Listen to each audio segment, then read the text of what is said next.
Lähme jälle tagasi selle juurde, mida on teinud Uno Lõhmus, tema hea kaaslane ja nüüd siis tõepoolest, kui Uno teaduslik algusaeg oli pigem materiaalses karistusõiguses, siis ta ju nooremale põlvkonnale on seostub eelkõige menetlusõigusega ja ka see terve raamat Põhiõigused kriminaalmenetluses. Ma saan aru, et menetlusõiguse spetsialist Erik Kergantberg on võtnud selle raamatu hoolikalt käsile ja asunud otsima seda, et kas Uno teeb ka ettepanekuid seaduse parandamiseks, muutmiseks, de lege ferenda. Ja nüüd me siis kuuleme, kas see vanasõna, et kes otsib, see leiab, on peab ka antud juhul paika. Et Erik, sinu sõna.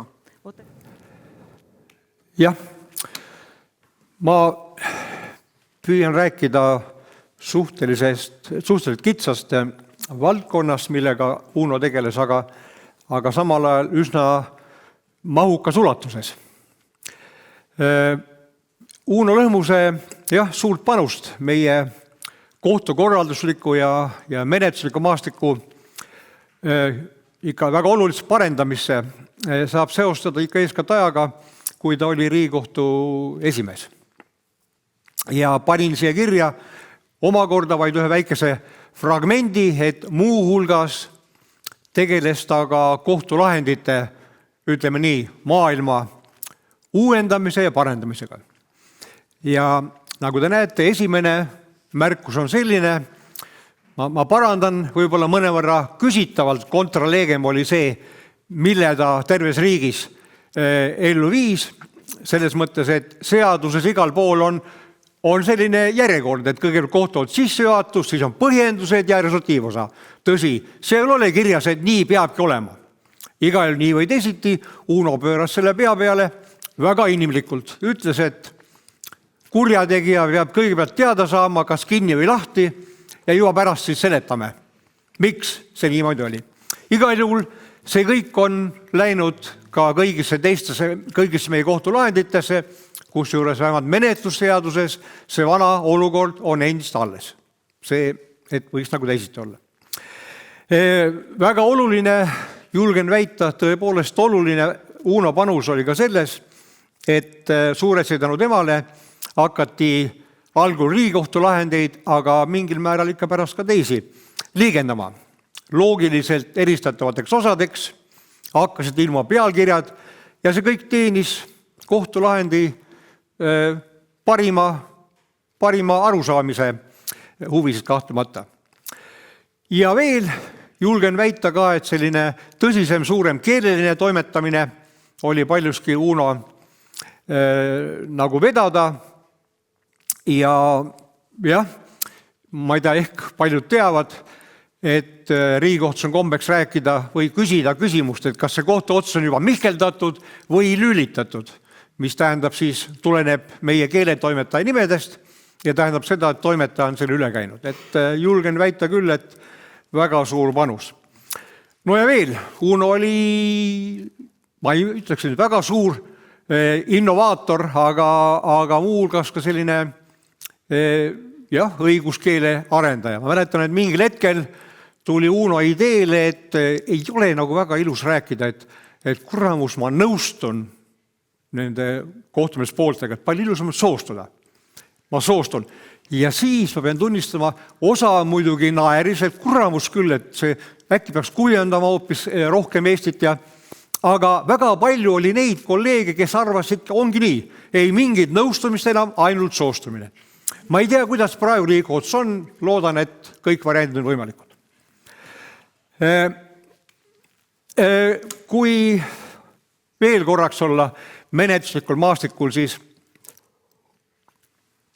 pean ütlema, et loomulikult on mul Unoga olnud selliseid lugematuid menetluslikke kokkupuuteid, väga palju vaidlusi, teades juba, et etteruttavad, et Madis Ernits on siin, ma loomulikult igati keeldun Brusilovist rääkimast, aga neid kokkupuuteid on palju, aga kui mõni näide tuua, siis näete, siin on kirjas ka, panin kirja, et ilus selline pärastlõuna ja me saame Unoga kokku ajal, mil tema oli vandeadvokaat, mina kohtunik. Saame seal kusagil peahoone ees kokku ja Uno, ilma et ta jõuaks midagi muud öelda, hõikab mulle tervituseks, et kuule, kas Riigikohus üldse kavatseb ka menetlusõiguslikke kaasusi võtta menetlusse. Ma ei jõudnud veel vastama hakata, kavalat vastust keerutama. Vahemärkusena julgen väita, ma ei tea, kuidas praegu on, aga mingil ajal oli küll nii, et menetluslikke värke oli Riigikohtus 2/3. Umbes nii. Ma arvan, et see väga palju muutunud ei ole, aga see selleks. Niisiis ma jõudnud talle vastust kokku keerutada, kui ta jõudis mulle öelda, et tegelikult läks mul täna menetluslikult ääretult hästi. Et tal oli hommikul olnud kohtuistung, ta oli tulnud istungilt ja sain aru, et ta oli juba Volgas söömas käinud, tuju oli hea ja ta ütles mulle, et tegelikult läks väga hästi täna, mul õnnestus asi segaseks ajada.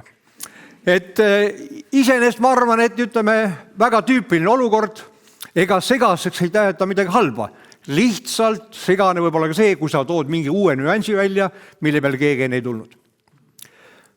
Ja veel panin siia kirja ka, ma arvan, et üks viimaseid menetluslikke kohtumisi, väga omapärane oli see, kui saime kokku temaga kusagil siis, kui ta oli paljudel ootamatult Euroopa kohtust enne tähtaegst ära tulnud.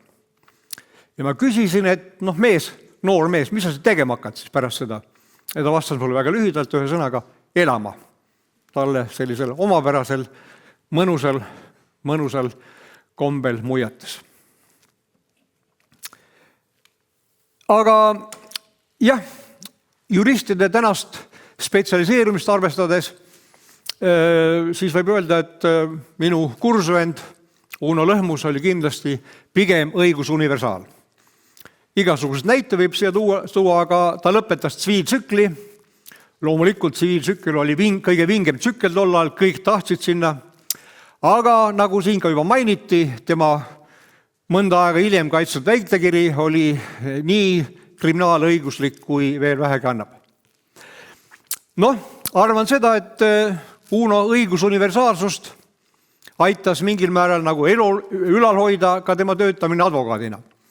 Ma saan aru küll, et see viimane jutt, mis siin lõpus on, et see ei pruugi advokaatidel meeldida, aga olen kuulnud, et ikkagi kasulik on end esitleda kliendile õigusuniversaalina. Ma tean kõigest kõike. Et võib-olla see ei ole kõige puhul niimoodi, aga üldjuhul nähtavasti, vähemalt ma tean seda, et Uno ajas kindlasti advokaadina nii tsiviil- kui kriminaalasju, et selles vist ei ole kahtlust. Jah, aga ka sellest on juttu olnud, et ütleme selline üldine õigusuniversaalsus taustana, aga kindlasti võib Uno puhul rääkida, et ta ikkagi mingil ajal, mingi eluperioodil ikkagi leidis aset väga selline spetsiifiline spetsialiseerumine ja just nimelt inim- ja põhiõiguste temaatikale. Võiks muidugi arvata, et Riigikohtu esimeestel pääsu ei ole, et kõik nad just nii peakski spetsialiseeruma. Tegelikkus julgen väita, ei kinnita seda väidet, et arvan, et just nimelt Rait ja Uno on olnud need Riigikohtu esimehed, kes niimoodi spetsialiseerusid. Panin siia kirja väikese vimka vormis ka umbes sellise mõttekäigu, et mine tea, miks see niimoodi nende puhul oli. Võimalik, et nad olid esimesed Riigikohtu esimehed ja sealt, kus me tulime, sealt vaadates lihtsalt tundus inim- ja põhiõiguste maastik nii kütkestav, popp, võib-olla ka seksikas. Pagan seda teab. Aga jah. Nii, sissejuhatus tehtud, mingem edasi. Kindlasti ka seda on juba siin räägitud, et kõigi Uno poolt kirjutatu hulgas kõige mahukam kindlasti on tema raamat ja sellest on juba ka mitu väljaannet ilmunud ja see on siis põhiõigused kriminaalmenetluses. Ja kui ma õigesti aru saan, siis 2019 oli viimane väljaanne. 500 leheküljeline, tõsine telliskivi. Ja ei ole võimalik kahjuks siin põhjalikult lahata kogu seda värki, mis seal sees on, et ma püüdsin vaid raamatu esimese 10 peatükiga piirduda ja vaadata, mida siis sellist lege ferendalikku võiks sealt leida.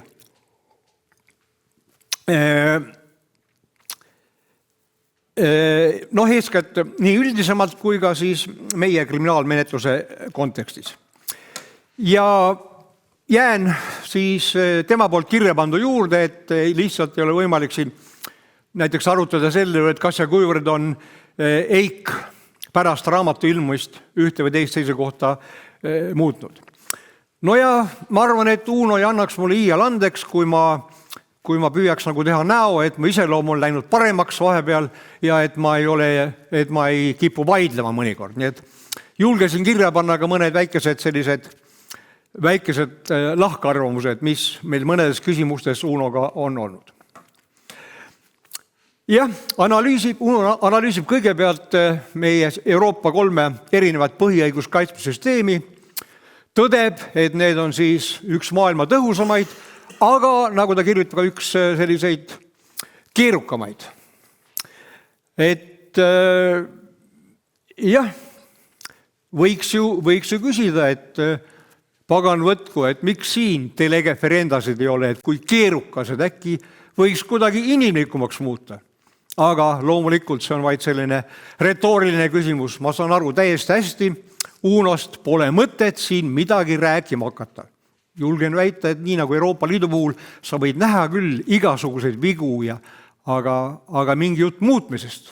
See on, kui mitte võimatu, siis ilgelt tüütu ja pikaajaline.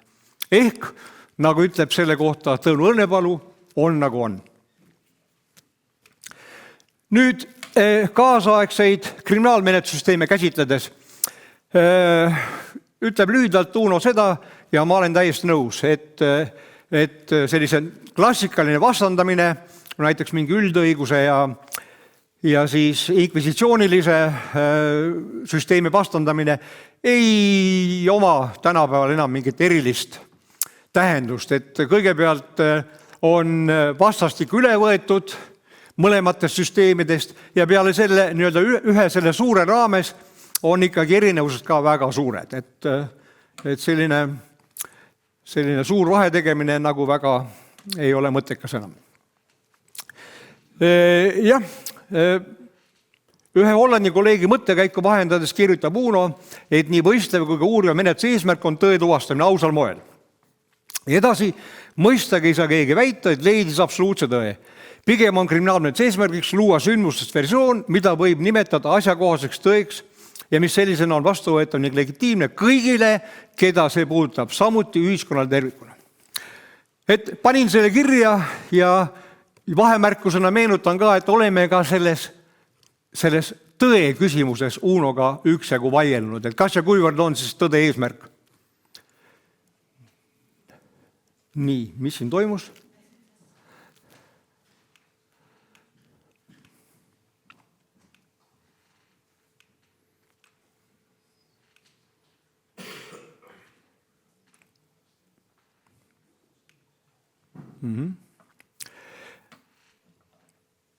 Ja.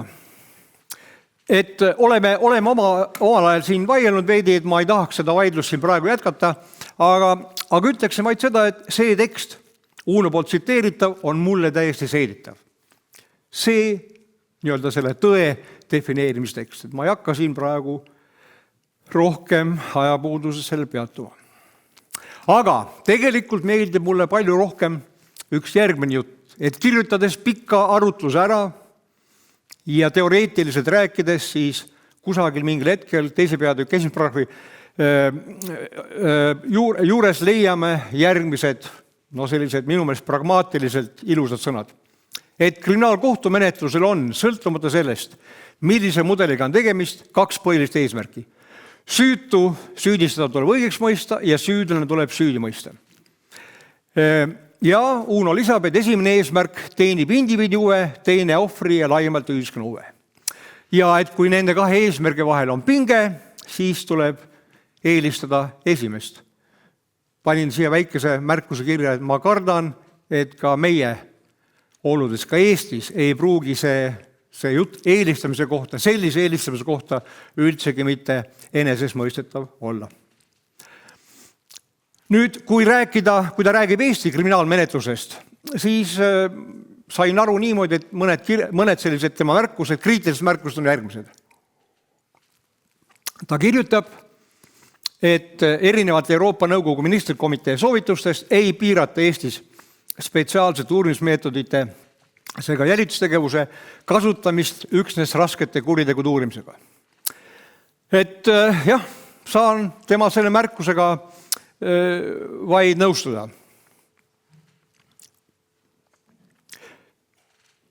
Ja teine tema märkus on selline, et seni, kuni siiski kohtueelses menetluses meil puuduvad pooled, seni ei ole ikkagi väga võimalik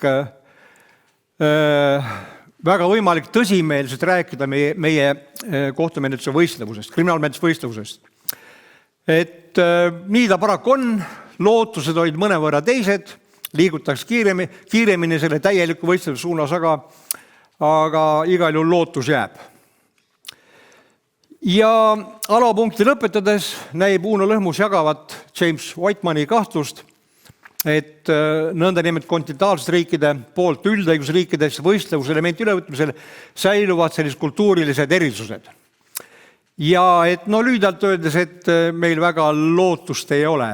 Et mina julgeksin leebelt vaielda. Ma saan aru, et oleme liikunud päris hästi edasi. Minu meelest ka viimasel menetluskonverentsil tõdeti seda, et ma arvan, et lootust on ja julgen väita, et ka ilma vandekohtuta. Nüüd teise peatükk 3. punkt heidab Uno põgusa pilgu toonastele, kui ta raamat kirjutas, uusimatele muudatustele, ütleme siis globaalsest kriminaalpoliitikast.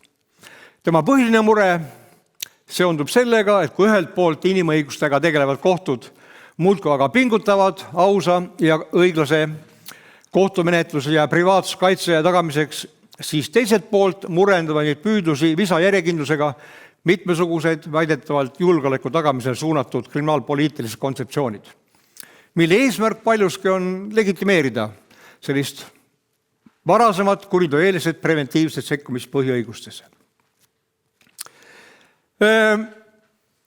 Jah, pean nentima, et ega see julgeolekuargument ei ole absoluutselt nõrgenenud. Tema töö ja visadus on säilunud ja ka viimased õigusteaduste päevad minu meelest näitas seda. Et jah, ma kirjutasin sellest põgusalt möödunud aasta juriidika numbrites 9-10 ühes artiklis ja rahuldustundega saan ka praegu nentida, et sain sealjuures väga paljudele Uno seisukohtadele ka nõustavalt tugineda. Teine selline minu meelest murekoht, mis Uno Lõhmuse murekohaks võis olla, oli see, et tema meelest nagu see kõige laiemalt öeldes oportuniteedi põhimõtte toimeala on kuidagi ikkagi liiga lai. Et see on kogu aeg olnud see vaidlusküsimus, et kõige laiemalt mõttes see on meie need lühimenetlused kõik ja otstarbeks lõpetamised, neid on tõesti liiga palju. Aga sadistlik vastuküsimus on see, et palju siis õige oleks. Et vaevalt keegi suudab vastata. Ja muidugi valitsus omal ajal lootus, et ei prokuratuur ega ka advokatuur ei lähe libedale teele, et kui ikkagi on vaja täies mahus mingi asjaga tegeleda ja minnakse lõpuni. Aga võta näpust, inimene on loomult laisk, ilmselt nii prokurör kui ka advokaat mõnikord. Ja ma ei tahaks nagu hästi siiski nõustuda ka selle Uno väitega, et nüüd asi lausa nii hull on, et aus menetlus on tagatud ainult üldmenetluses ja et kõigis nendes oportuniteedi põhimõtte ilmingutes ei ole ausus kohe üldse. No ta päris niimoodi ütle, aga ma ikka arvan, et see igale poole minnakse ka ikkagi nõusolekuga siin, et ma ei kujuta ette, et see nüüd asi nii väga hull oleks. Aga jah, kusagil eespool ta kirjutab sellest, sellega peame nõustuma, et see, et nüüd 16. jaanuar 2016 muudatustega kaotati kokkuleppe menetlust ära kohustuslik kaitsja, et ega ma sellele ka kuigi ratsionaalselt põhjendus leida ei suuda. Et seletuskiri muidugi seletab siin, et hoitakse raha kokku, süüdistatal ja edasi, aga tunnistan, et Uno Lõhmuse argumendid, vastupidised argumendid on minu jaoks rohkem veenvamad.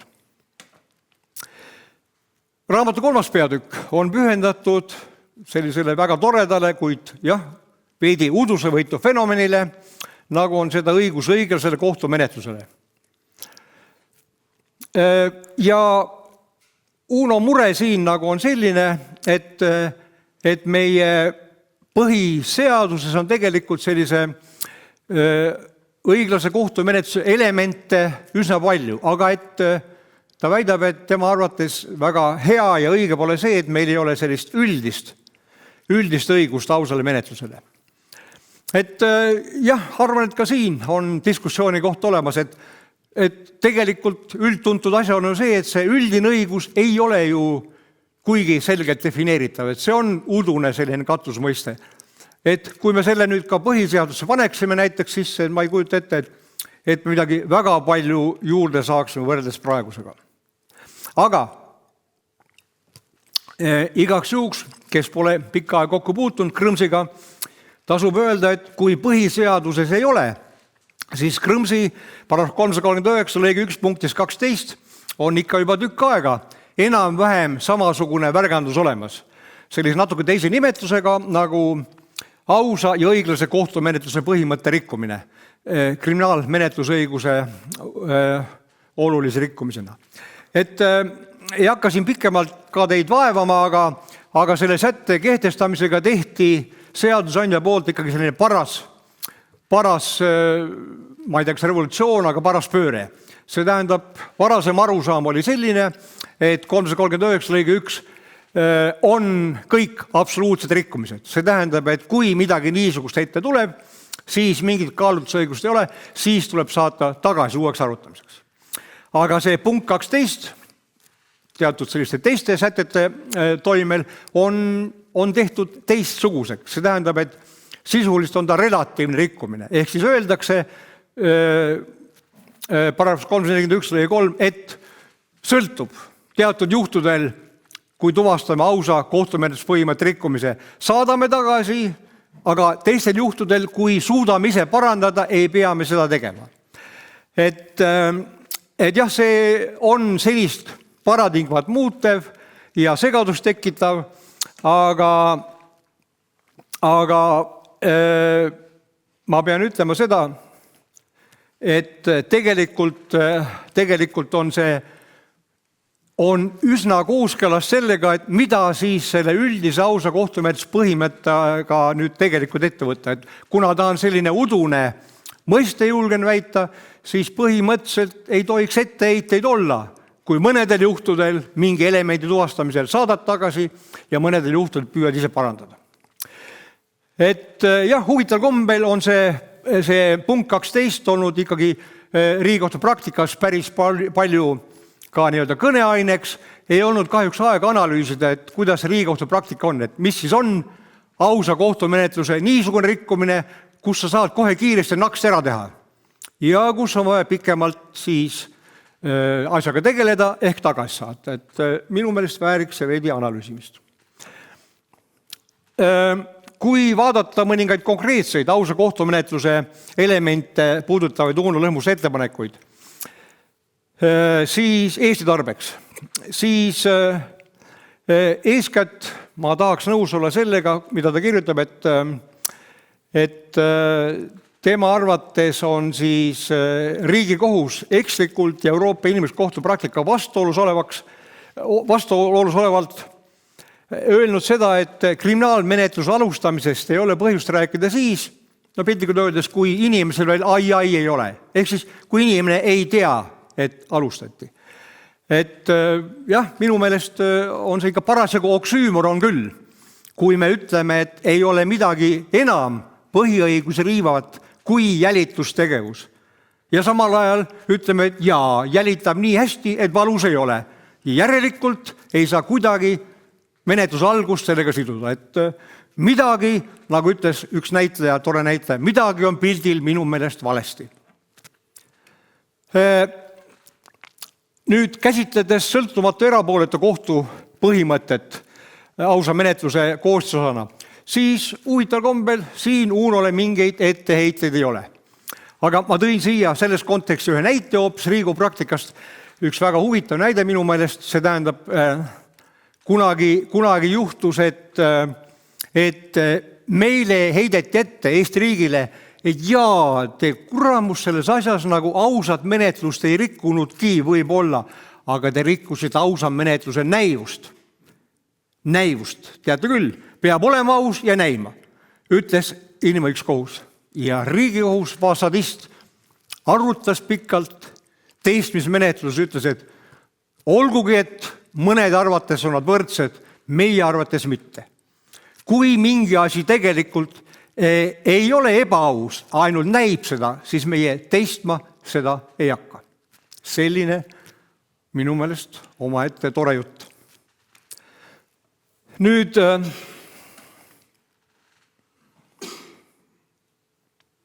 jah, kokkuvõttes või tähendab ühte sellist ausa menetluse osa nagu võistleva menetluspõhimõtet on Uno nimetanud enda raamatus üsna kujutuks asjaks.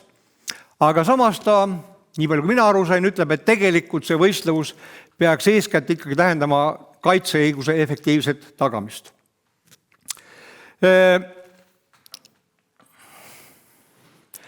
Jah, üks selline teema veel võistleva menetluse kontekstis tõendite vastaspoolele, praktikas ikkagi siis eeskalt kaitsele, avalikustamise temaatika. Ja Uno siin kirjutab, et EIK on aktsepteerinud selle osas erandeid ja märgib siis järgmist.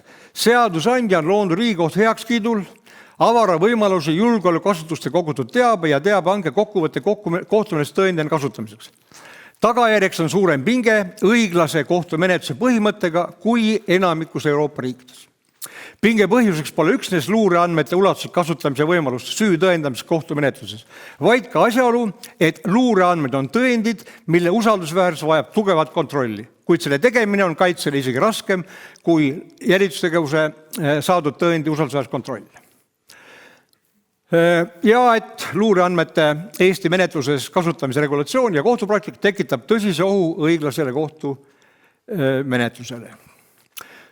Mina olen taas kord Uno Lõhmusega nõus, käsitlesin seda teemat oma arvates mingil määral täiendavalt ka kahes juriidika artiklis ja olen muide seda meelt ka praegu, panin selle kirja ka, et minu meelest tegelikult on ikkagi suure tõenäosusega põhiseaduse vastane.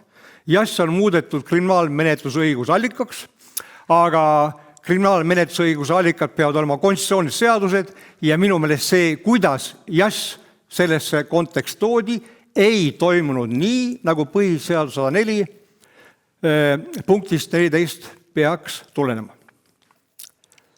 Aga siinjuures sellise väikese irooniaga pean ennast tsiteerima ja ütlema, et olen paraku aru saanud, et Eesti riigis jälitust puudutada ei tohi. See on selline suhteliselt püha leht ja ma ei tea, kelle siis nii-öelda oma see on, aga puudutada, kritiseerida seda nagu väga ei tohiks. Väikse kõrvalpõikena Uno Lõhmus ei räägi sellise kõnealuse katusmõiste kontekstis relvade võrdsusest, aga lihtsalt ta on juht tähelepanu, et kui rääkida relvade võrdsusest, siis on väga hea artikli kirjutanud selle kohta Jaanus Tehver 2021 juriidikas ja see puudutab seda, et kas ja kuivõrd eriteadmiste kasutamisel, eeskätt ekspertiiside määramisel, kas ja kuivõrd on kaitsjate ja prokuröride mänguruum kuidagigi võrreldav. Kindlasti mitte. Nüüd järgnevalt sain ma raamatut väga pikalt sirvida ja jõudsin leheküljel 142. Seal ta kritiseerib seda, et paragrahv 99 ja 100 analüüsi pinnalt, et Eestis ei käsitleta kahtlustatava kehast või kehalt materjali võtmist ja kasutamist tõendamisel enese mittesüüstamise privileegi alla kuuluvana.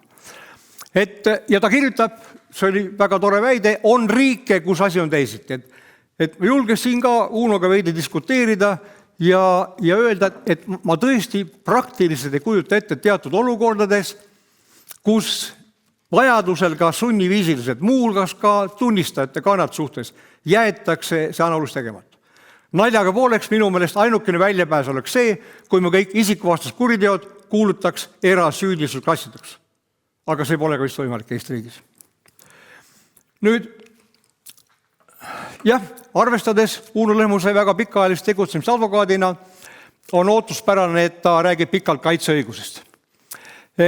Ja siin kõigepealt on kriitiline Krõmsi 43 lõikes 4 sätestatule, ühesõnaga ütluste deponeerimisel pannakse automaatselt kaitsja juurde, kui tunniste ütlus deponeeritakse. Ja seda ka siis, kui meil veel kahtlustatavat ei ole. Muidugi kõlab see naljakalt. See tähendab, et kui kahtlustatavat ei ole meil, siis loomulikult see kaitsja ei saa ju kuidagi selle kaitsealuse pähe tungida ega tema kõiki huve teada. Aga mis oleks väljapääs? Kas jätta deponeerimine ära? Et ma tahan öelda, et siin lihtsalt on vaja võib-olla kuidagi siis mingil muul asja lahendada ja ju siis tuleb loota, et see hilisem kaitsja suudab need puudujäägid tasa teha, aga ma lihtsalt pragmaatiliselt ei näe nagu muud varianti. Unole teeb veidi muret ka, nagu ma aru saan, see, et meil ei ole otse kirja pandud Krõmsi õigus kaitsta end ise. Aga teen selle kiire ülemineku, et ta tegelikult nagu väga mures selle pärast ei ole, ütleb, et pigem ongi selline regulatsioon meil siin Eestis selles küsimuses sotsiaalriiklik, see tähendab riik tuleb ise, püüab maksimaalselt appi tulla ja et teiselt poolt tegelikult ei ole põhimõtteliselt kuigi suuri muresid sellel kahtlustataval kaitsja kõrval ka enda kaitseõigust teostada. Nii sain mina tema jutust aru. Nüüd, kui rääkida õigusest kaitsjale riigi abil, siis siin kirjutab Uno, et seda antakse Eestis väga heldelt. Ja ei saagi täpselt aru, et kas on see tunnustus või varjatud kriitika. Ma kujutan ette, et advokaatile kindlasti olukord põhimõtteliselt ei pruugi väga meeldida. Sel põhjusel, et julgen väita, et nad üldse eelistaks kindlasti rohkem kokkuleppel kaitset. Kindlasti ei ole advokaadid kunagi olnud ega ei ole ka tulevikus rahul riigi poolt määratud kaitsetasudega ja samal ajal ei saa nüüd eitada muidugi ka seda, kui teiselt poolt vaadata, et tee või tina, aga määratud kaitse kvaliteet jääb ikkagi meie riigis ka ikkagi määratult alla kokkuleppesse kaitse kvaliteedile. Nii see paraku on, mina väga variante siin parandamisel ei näe. Üks väike vaidlus on meil Unoga olnud, on ka ilmselt praegu kuidagi, ma loodan, ta kuuleb mind, seoses menetluse aususega apellatsiooni menetluses. Ja lühidalt öeldes, kui ma püüan lühedalt kokku võtta siin, mida te saate lugeda, siis on tema väide see, et teatud juhtudel ei pidavat olema võimalik ja lausa ei tohtivat seda kunagi olla, et ei korrata apellatsiooni kohtus ristküsitlust. Või et ei korrata siis nagu isikuliste tõendiallikate uurimist. Ja siinjuures on Uno tuginenud, kui ma õigesti mäletan, Rumeenia kaasustele, paarile Rumeenia kaasustele, mis olid inimõiguskohtu praktikas ja tema arusaam on selline. No jah, nagu ma mainisin, ma nagu olen ka selles küsimuses olnud mõnevõrra teisel seisukohal.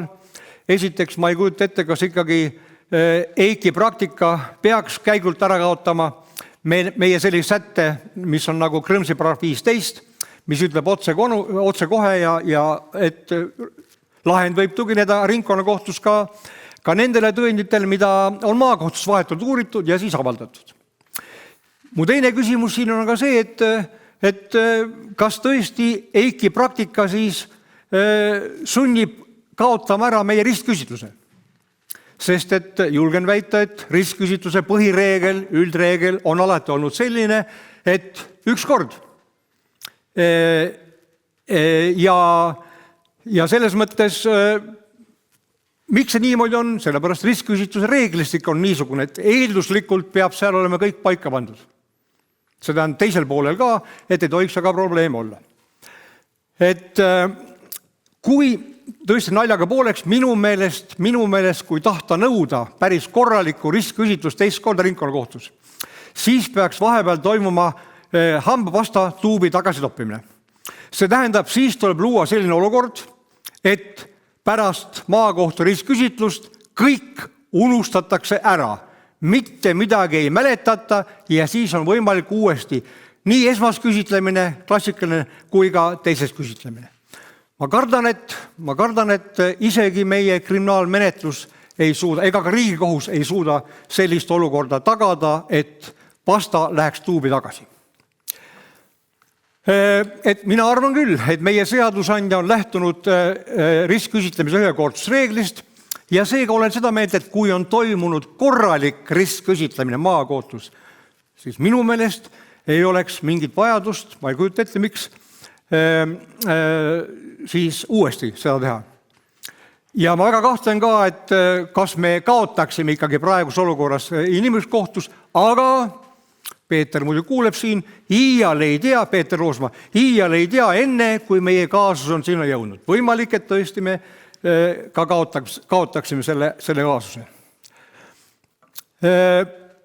Jah, ma möönan seda, et see ristküsitlus on meie õigusruumis suhteliselt uus, ikka veel, nii imelikus ei ole, et ta nõuab sellist võib-olla veidi pikemaid kohandamise praktikaga. Aga minu mure on see, ma ütlesin, et minu meelest siis, kui on toimunud korralik ristküsitlemine, siis poleks vaja. Probleem ongi selles, et seadusandja vahepeal on minu arusaamise järgi korraliku ristküsitluse redutseerinud, no mitte nüüd päris nullini, nagu haldus ütleb, vaid et kusagil nulli lähedal. See tähendab, et on loodud võimalus ka ristküsitluse esmasküsitlemisel esitada suunavaid küsimusi. Isegi halval nõukogude ajal ei lubatud mitte kunagi suunavaid küsimusi esitada. Ja ma ei suuda aru saada, see koht näiteks, kui mingisugune vaenulik tunnistaja, et mida paganat me siis loodame saavutada, kui ta on vaenulik tunnistaja, kui me esitame suunava küsimuse, kas me jõuame siis nüüd paremini tõeni või üldse tõeni. No kus on see loogika? Ei, see ei ole mitte mingisugune sellise olukorra tagaja. Et jah, ma arvan, kui veidi fantaseerida, et võib-olla tõesti on niisugune olukord, me jõuame Strasbourgi kunagise kaebusega ja meile heidetakse ette, et teie ristküsitlus ei olnud normaalne ja klassikaline ja selle tõttu teie see reegel siin ei kehti. Nii, aga pean siin ääretult sügava kurbusega nentima, et Riigikohtu kriminaalkolleegium tegi 10. mai 2023 ühe lahendi, kus ta siis, nagu ma aru saan, arvas, et need kaks pagan võtku Rumeenia lahendi teikis, äkki peaks nendele kuuletuma. See tähendab, et nad panid kirja, et teatud piiratud juhtudel võiks teistkordne ristküsitlemine ikkagi ringkonnakohtus aset leida. Mul on sellega väga raske nõustuda selle lahendiga. Ma arvan tõesti, kuigi seal on kirjas, et piiratud juhtudel, teate küll, juuras toimib see kohtupraktikas. Annad kuradile sõrme, tema palub kätt. Ehk siis loota seda, et nüüd üks kord tegime ja mitte kunagi enam ei ole mingit põhjust. Ja ma ei kujuta väga hästi ette, ma ei suuda mõista, kuidas Riigikohtu seisukoht saaks tuleneda EIK-i praktikast. Kuidas saab EIK nõuda, et meil ka ringkonnakohtus kulgeks uus ülekuulamine ilmtingimata ristküsitlusvormis. Et ma ei ole nõus sellega, mida Riigikohus on öelnud, et see tuleneb otsesõnu 335 lõikest 1, jah. Sellepärast, et meil on ka üks teine säte, mis ütleb, et jaa, ringkonnakohtus käib küll kõik üldjuhul, nii nagu maakohtus, aga NB, nende eranditega, mis on apellatsioonimenetluse omased. Miks seda sätet ei ole Riigikohus arvestanud? Ja ütlen siia juurde ka, ikka on vaja otsida mõttekaaslasi, et ka Tambet Grauberg oli selle Riigikohtu kõnealuse lahenduse suhtes väga kriitiline, juriidika 2023 artiklis number 7 ja tema nüüd maakohtunikuna oli üsna leebe. Ta ütles lihtsalt seda, et äkki oleks võimalik ikka, et kui Riigikohus tahab jätkata, äkki peaks kuidagi teisiti siis teistkordne ülekuulamine toimuma, mitte ristküsitlusena. Nii, ega ma üle aja juba ei räägi. Kohe lõpetan. Sorry. Nii, viimane peatükk ja panin kirja, nagu te näete, I have a dream. Mis seal salata, veidi provokatiivselt ka, vaatame, kuidas välja tuleb. Ühesõnaga, raamatu viimases peatükis kirjeldab Uno seda, kuidas siis inimõiguste sellised kohtu postulaadid jõuavad konkreetsete riikide seadustikesse. Mina mõtlesin püstitada siin, tekkis selline väike huvitav küsimus, et kui ma loodan jälle veel kord, et Peeter Roosna ei pahanda, et kui ma võrdlen meie inimõiguskohtuid või analüüsin, siis mul tekib selline tunne naljaga pooleks, et tegemist on umbes sellise olukorraga, kui on mingi maja meil ja majasse on vaja veevärki vedada. Veevärk vedada. Tegelikult on ka muud vaja teha, ka elektrit vaja vedada. Aga inimõiguste kohtud huvitavad ainult veevärgi vedamisest. Nad keelduvad kategooriliselt teisest poolest. See tähendab sellest, kuidas siis efektiivne kriminaalmenetlus peaks toimima. Ja ehk siis nad ei taha kuulda, veevärgi vedaja ei taha kuulda sellest, kuidas toimib elektrisüsteem. Ja mu üleskutse on see, Peeter, äkki sa räägid oma kolleegidele, et pagan võtku, mis oleks, kui te võtaksite jõud kokku, aeg-ajalt võib-olla on teil nagu aja ülejääk natuke, ja te püüaksite kokku panna, püüaksite mõelda, et kuidas siis lisaks veevärgi vedamisele oleks ka elektrisüsteemi toime. Ehk siis ma kujutan ette, kas poleks tore, kui EIK paneks kokku ühe Euroopa kriminaalmenetluse näidiskoodeksi.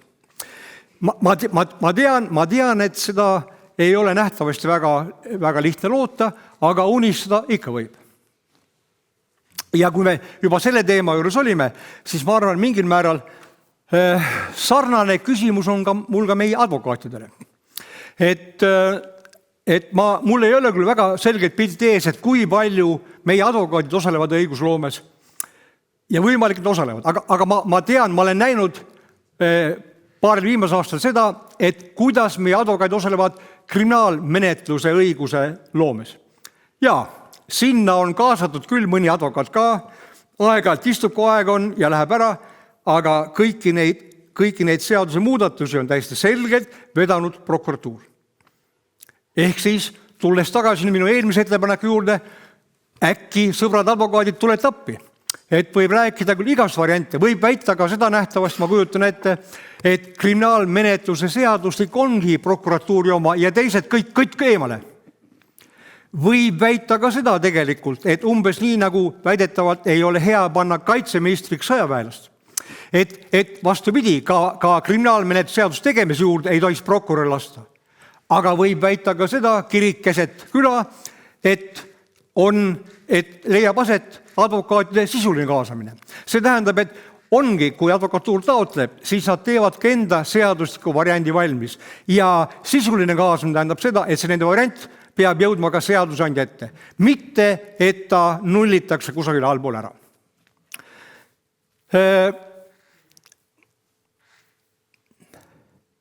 Nii. Aga vabandust, et läksin veidi üle aja ja lõpetuseks ainult seda, et olgu pilvekene sulle pehme, Uno. Aitäh!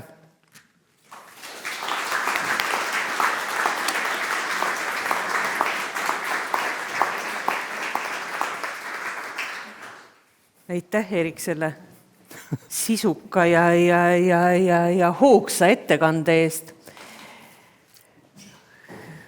Auditooriumis on palju advokaate ja Peeter, keda on korduvalt kõnetatud. Aitäh, kuna Erik nägi ikkagi kõvasti vaeva sellega, et mind arutellu kaasata, eks ma siis pean üht-teist ütlema, et loomulikult inimõiguste kohus tegeleb ju selle veevärgiga või oli see elekter, kuidapidi see käis. Ükskõik, ma ei tea, kumb õige. Ütle ise, kumb õige on. Et see on ju selle kohtu roll ja mandaat selles mõttes, et inimõiguste kohus tegeleb konventsioonist tagatud õigustega ja mitte niivõrd selle ühiskondliku või riikliku huviga, et need, kes süüdi on, need saaksid süüdi mõistetud, aga tegelikult tegeleb ka sellega. Tõsi, minul on endal ka olnud, ma arvan, et ma ei ole vast selles mõttes inimõiguste kohtu kohtunike hulgas kõige nii-öelda aktivistlikum, kui nii võiks öelda, et ma tunnistan, et olen ise ka tihtilugu püstitanud endale ja vahel ka kolleegidele küsimuse, et see on hea, et me kritiseerime ühte või teist asja, mis riigisiseselt on toimunud menetluses. Aga et mõelgem nüüd sellele ka, et mis see meie meelest see õige lahendus oleks, et tegelikult see õige lahendus peab ju olemas olema. Et ei saa olla nii, et kõik on halvasti ja igal juhul on tegemist põhiõiguse rikkumisega. Mis puudutab konkreetselt, mul need su viidatud Rumeenia asjad ei tule praegu meelde, aga mis puudutab küsimust sellest, et tunnistajate uuesti ülekuulamist ringkonnakohtus, siis tegelikult minu meelest inimõiguste kohus ei tegele ju mitte sellega, et seal ringkonnakohtus peaks toimuma tingimata ristküsitlus.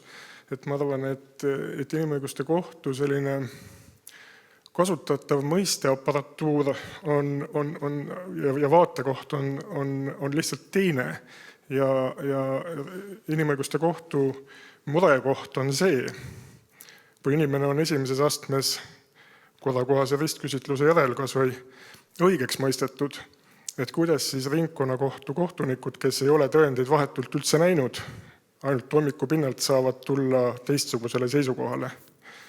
Et see on see küsimus, mitte tingimata see, et mis vormis peab toimuma tõendite uurimine ringkonnakohtus. Ja võib-olla ka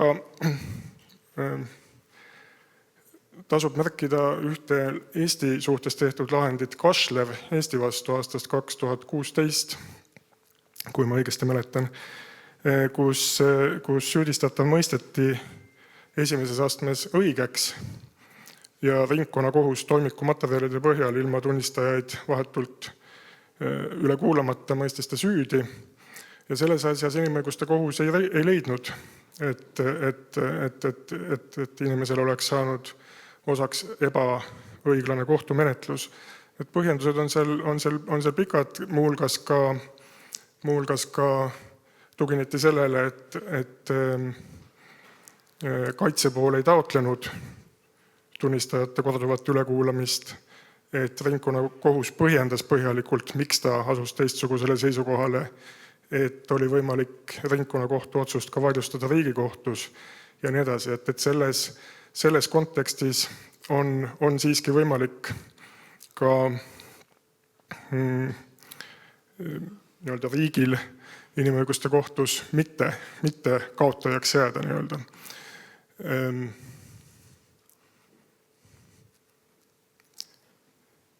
Ja see vist ongi praegu kõigepealt selles osas kõik, aitäh. Aitäh, Peeter. Tahad sa, Erik, midagi vastu kosta? Ei, ma ainult nii palju, et jah, okei, kui leitakse, et kuidagi tuleks selles osas liikuda, siis see, mida Tammet Robert kirjutab, siis poleks vaja öelda, et ilmtingimata uuesti ristküsitlus, aga Riigikohus just nimelt niimoodi teeb.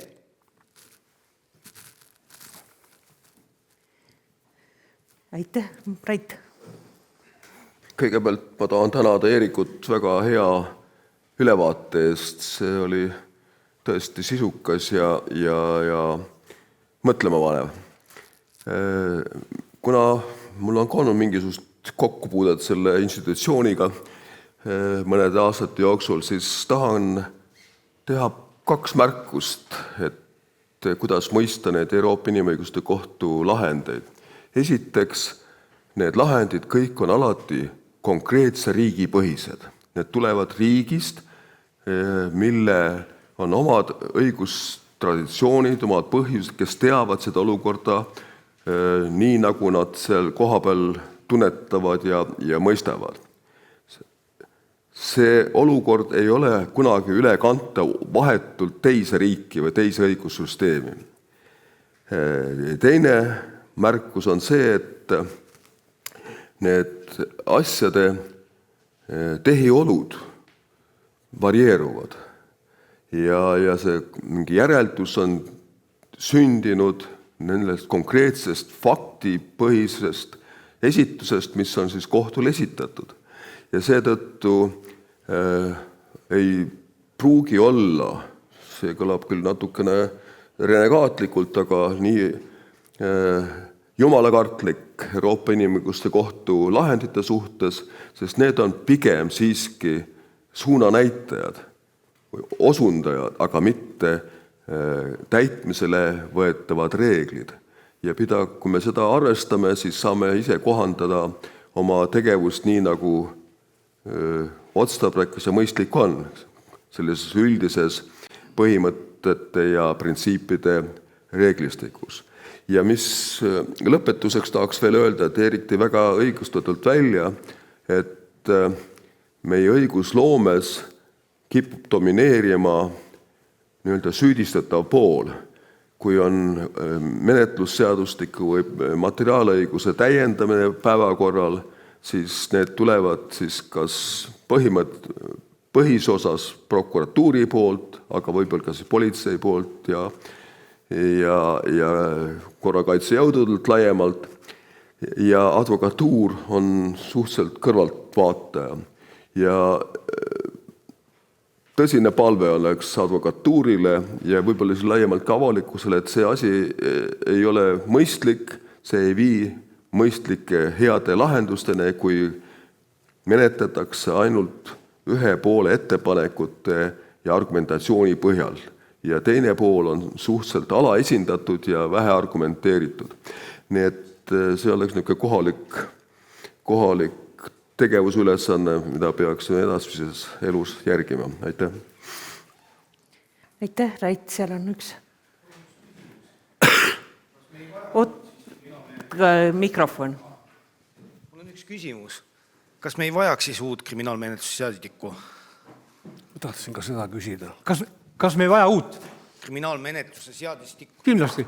Ja see on, ma arvan, siin saalis ma näen siin tervet rida inimesi, kes ammu ütlevad, olukord on muudatustega läinud ära nii keerukaks, et tegelikult oleks vaja kindlasti uut tervikteksti. Aga seal ilmselt on mingid probleemid, ju siis on mingi hirm ka, et kuramus küll hakkad uut tegema, siis äkki kaotad mingi positsiooni ja nii edasi. Nii et ühesõnaga arusaam on praegu umbes selline, kui ma nüüd õigesti refereerin Justiitsministeeriumi esindajat, kes tegeleb praeguste muudatuste paketiga, et küll me jõuame selleni ka. Aga kuulun nende hulka, kes arvavad, et oleks täiesti uut teksti vaja ja jah, arvan küll. Kas Unoga on sellist juttu olnud? Ma käin ise ka kohtus kaitsjana ja siis näen ka igasuguseid vigu, just see ristküsitlus. Aga kui nüüd kõik, nagu Ago Sihvka ütles, kõik ausalt ära rääkida, siis veel väike märkus. Tegelikult ma saatsin ka advokaatidele laiali ühe küsimustega. Mind väga huvitas see, et kuidas nad näevad õigusloome värki ja ma jäin vist veidi hiljaks. Või ega ma ei tea, võib-olla ka advokaatidel mõned küsimused olid ebameeldivad. Näiteks ma küsisin ka seda, et kas te sellepärast ei taha täie hingega õigusloomesse tulla, et ei maksta raha piisavalt. Või näiteks ei taha sellepärast tulla, et palju lihtsam ja klientidele meeldivam ja sobivam on see, et ajalehes kritiseerida, kui et tulla tegema. Et igatahes need vastused, ma ei tea, kas nad jõuavad kunagi siia, aga ma arvan küll, advokatuur on, otsige sõbrad, palju meil on Eesti riigis selliseid kogumeid, kus pole ju kahtlust nende pädevusest. Ja minu väide on see, et Eesti riigi, kui me hakkasime oma seadusandlust tegema, siis oli advokaatide osalemine kahtlemata kõige suurem. Aga muide ma mäletan seda, kuidas Simon Leviniga oli väga tore ka, väga spetsiifiline. Simon Levin, kui Krimsi juures oli teemaks kahtlustatava õigused või kaitseõigused, siis ta oli juures, tal oli ettepanekud 100, aga kui ma ütlesin, et Simon, sa oled tark mees, tule räägime muust asjast ka, nii-öelda sellest efektiivsest poolest. Siis ütles, et ei, see pole minu temaatika. Ehk siis ma kipun kalduma, et ei tahetagi panustada mujale. Minu meelest on sellest ääretult kahju.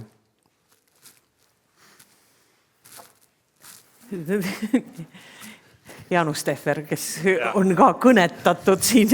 Ma natukene nagu Eeriku sellest viimasest mõttest tahaks, kuidas ma ütlen, natuke oponeerida, et me ei taha tegeleda. Ma isiklikust vaatest saan kinnitada, et me oleme igasuguste laudade taga istunud ja tegelenud kõikvõimalike asjadega. Mitte ainult sellega, mis nagu otseselt advokaate puudutab. Kas see tegevus on olnud selles tähenduses efektiivne, et me oleme midagi saavutanud ka, see on nagu hoopis teine teema. Aga ma ei taha kuidagi nõustuda sellega, et me ei ole piisavalt vähemalt üritanud. Ma selles osas annan endale aru, et tulemust on nagu vähe. Aga üritamist on olnud. Ja eks me püüame seda edasi ka teha. Aga tegelikult ma tahtsin ka püstitada ühe küsimuse, eelkõige ütleme sellest ajanetud, mis Jaan rääkis, et kas võib olla nagu nii, et kui karistusõiguse kriminaalmenetluse küsimustega hakkavad tegelema inimesed, kes sellega pidevalt ei tegele, eks ole, siis tekib karistusõiguslastele, kui nii võib väljendada, selline mulje, et nad saavad asjadest põhimõtteliselt valesti aru, eks. Ja seetõttu on põhjust nagu küsida, et kas on halb või hea. Kuhu ma tahan jõuda on nagu see, et võib-olla tegelikult see, kui karistusõiguse küsimustega hakkavad tegelema näiteks Riigikohtus need kolleegiumid, kuhu ei kuulu ainult karistusõiguslased ja siis tehakse midagi karistusõiguslast arvates kummalist, ei või anda alust järeldada, et võib-olla hoopis need karistusõiguslased ei ole asjast kõige õigemini aru saanud, on ju. Ja seetõttu, kas ei pruugi olla õigussüsteemis nagu üldiselt näiteks positiivne, kui mingisuguse sellise sisekorraldusliku manöövriga teatavad näiteks karistusõiguse kaasused suunatakse lahendamisse tsiviilkolleegiumi. Et võib olla see niimoodi pikas perspektiivis, võiks olla Eesti õigussüsteemile tervikuna kasulik. Ja üks konkreetne küsimus selle sama mõttearenduse kontekstis võib olla just nimelt teistele panelistidele Jaani kõrval, et kas teil on jäänud ka selline mulje, et karistusõiguse küsimuste käsitlemine teistes kolleegiumites viib mingisugustele sellistele järelmitele, mille peale te olete pidanud nagu kulme kergitama. Aitäh.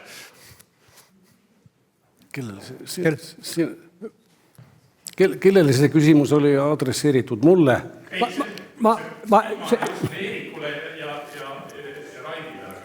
Et ega ma ka ei tea, kus see õige vastus on sellele küsimusele, aga ma julgeks väita, et mingi süsteemsus oleks minu meelest selles, et põhiseaduslik järelevalve ei tohiks ikkagi lambist lihtsalt vaata plakke ja seada kahtluse alla sellist klassikalist arusaama karistusõigusest.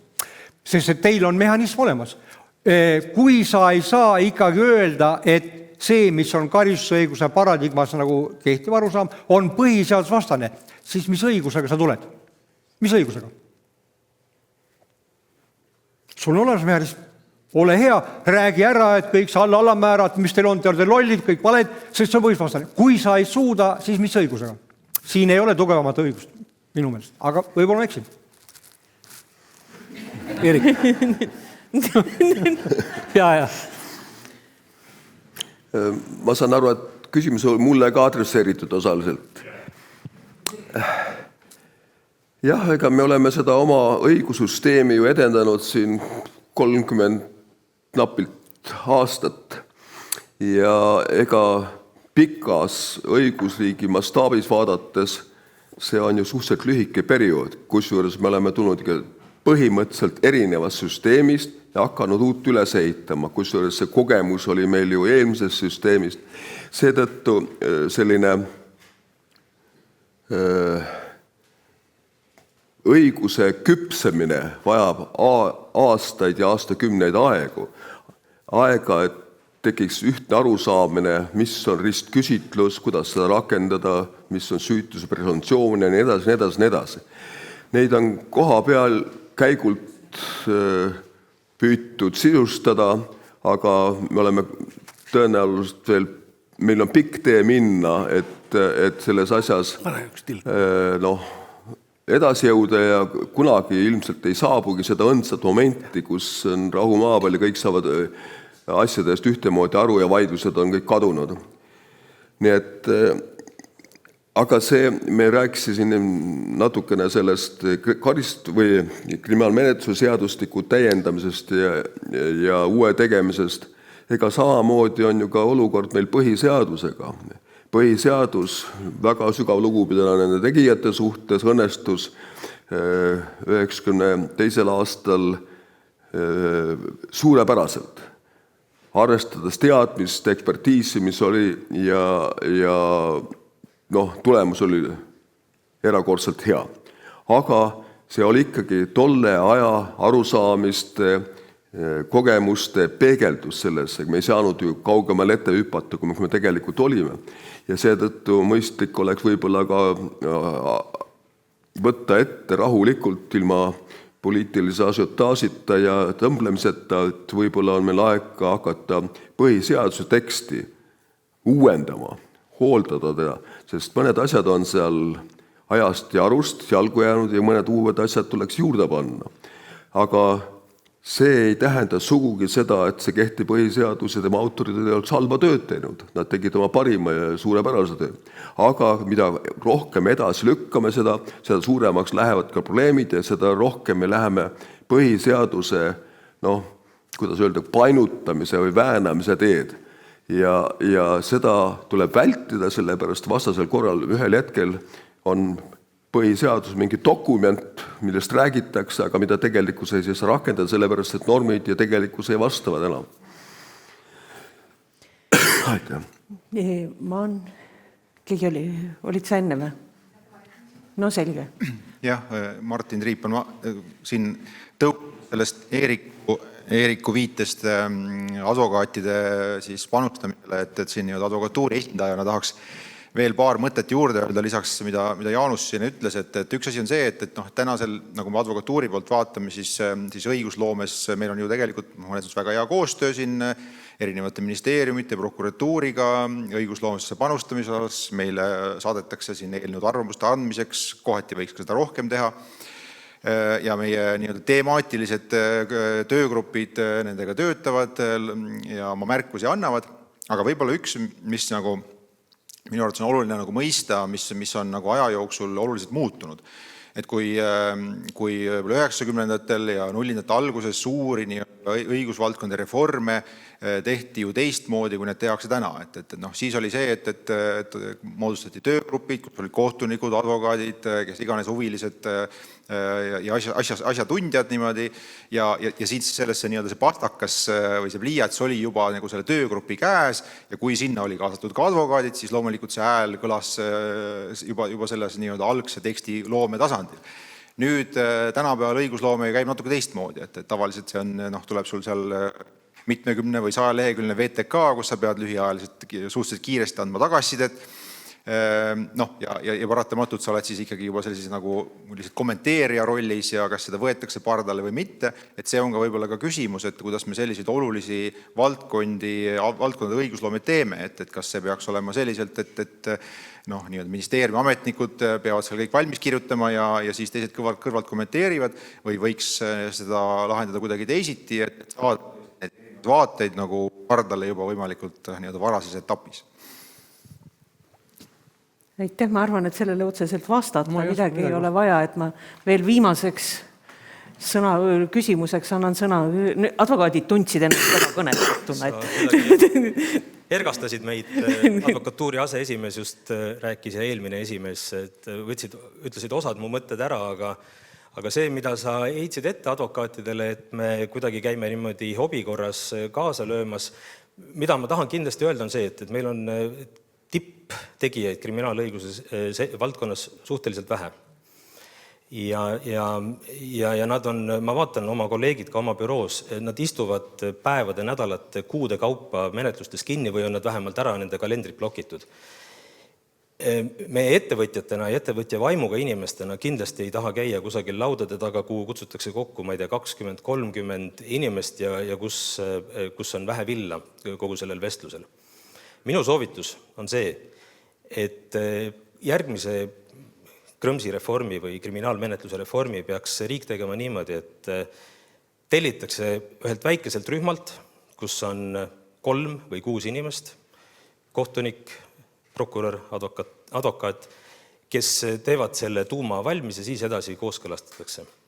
Ja ma arvan, et näiteks need võiksid olla hiljuti praktikast lahkunud tipptegijad, mõni endine riigikohtunik näiteks seda asja vedamas ja kindlasti me leiame ka advokaate sinna rühma ja leiavad ka prokurörid, kes sinna tuleksid. Ja siis nad panustaksid täiega kindlasti, ma ei kahtle selles. Okay. Aitäh! Ma ei kuulnud, et kaasa oleks võetud õigusteadlasi, aga arvestades sellega, et Riigiõiguse Sihtkapital on ellu kutsutud riigiõigusteaduse arendamiseks, et võtan ma siit kaasa selle üleskutsega õigusteaduskonda, et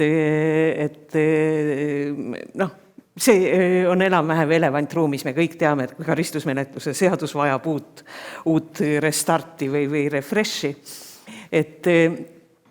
Aga peale selle võtaks ma kaasa ühe asja, mida ütles Rait Maruste ja mida ma mäletan väga hästi ka Uno Lõhmust alati rõhutamas. Kohtuotsused, ka nii tähtsad asjad nagu Euroopa Inimõiguste kohtuotsused või põhiseaduslikkuse järelevalve otsused, kui oluline on nende puhul kontekstualiseerimine või selle konteksti ja selle konkreetse kaasuse asjaolude arvestamine, mille kohta ja millises ajas, mis oludes on see otsus tehtud. Kohtuotsus ei ole tegelikult seadus, ei ole ka õppekirjandus või üldistatud abstraktne jutt, et me peame tõepoolest mäletama ja teadma, et need on konkreetsed asjad, konkreetsed inimesed, konkreetsed olukorrad, milles peab kohus langetama põhimõtteliselt nii-öelda viimase sõna otsuse. Minul on nüüd viimase sõna õigus antud paneel lõpetada, öelda kõigile edasi suur tänu. Ma tunnistan, et kui alguses kõik asjad käisid väga kiiresti ära, siis ma mõtlesin, jumal hoia, kuidas me siin lõunani vastu peame. Nüüd selgub, et asi läks käima nagu alati, kus leidub juriste, leidub juttu. Aitäh teile kõigile ja praegu see lõunapausi järel koguneme uuesti, siis on juba uued paneelid. Aitäh teile!